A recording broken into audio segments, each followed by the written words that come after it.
ইন্ডাস্ট্রিতে তালা চলবে।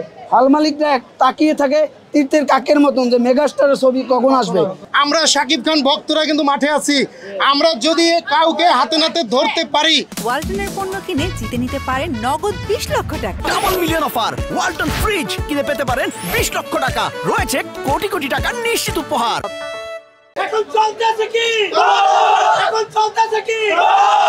শাকিব খানের ছবি দুই ঈদে দুইটা আসে, দুই ঈদে 6 মাস চলে, আর 6 মাস না খেয়েই থাকতে হয় তাদেরকে।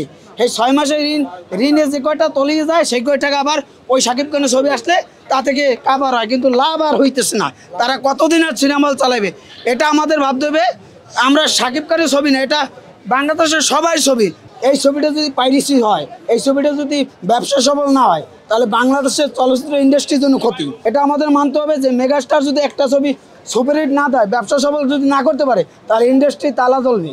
শাকিব খানের ছবি যদি না চলে, হল মালিকরা তাকিয়ে থাকে তীর্থের কাকের মতন যে মেগাস্টারের ছবি কখন আসবে।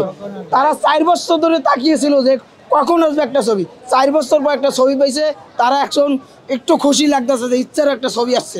এই মোবাইল দিয়ে কিছু কিছু সংখ্যক কাট পিস করে এটাকে ফেসবুক ইউটিউবে ছাড়তেছে। তো সেই ধরনের লোকদেরকে বলতে চাই, অলরেডি কিন্তু প্রযোজনা সংস্থা অনন্য মামুন ভাই কিন্তু ডিবি অফিসে গিয়ে কিন্তু ব্যবস্থা নিয়েছেন। অলরেডি 2 জনের বিরুদ্ধে মামলাও হয়েছে। তো অতি সত্বর বলতে চাই, ভবিষ্যতে যারা এই সিনেমাটি দেখবেন, আপনাদের মুঠোফোন আপনারা পকেটে রাখবেন। আপনারা যদি এই মুঠোফোন দিয়ে যদি রেকর্ড করে পাইরেসি করার চক্রান্ত করেন, আমরা শাকিব খান ভক্তরা কিন্তু মাঠে আছি। আমরা যদি কাউকে হাতে নাতে ধরতে পারি, তার বিরুদ্ধে কিন্তু কঠোর অ্যাকশনে যাবে প্রযোজনা সংস্থা, ইভেন সাকিবিয়ানরা। সিনেমার যদি যারা ভালো চান, সিনেমা চলবে, মানুষ বিনোদন নিবে, আপনাদের উচিত হবে সিনেমার পাশে থাকা। সবশেষ বলতে চাই, বিভিন্ন ধরনের অনৈতিক কর্মকাণ্ড থেকে বেরিয়ে আসুন। শাকিব খানের আগমন, শুভেচ্ছা স্বাগত।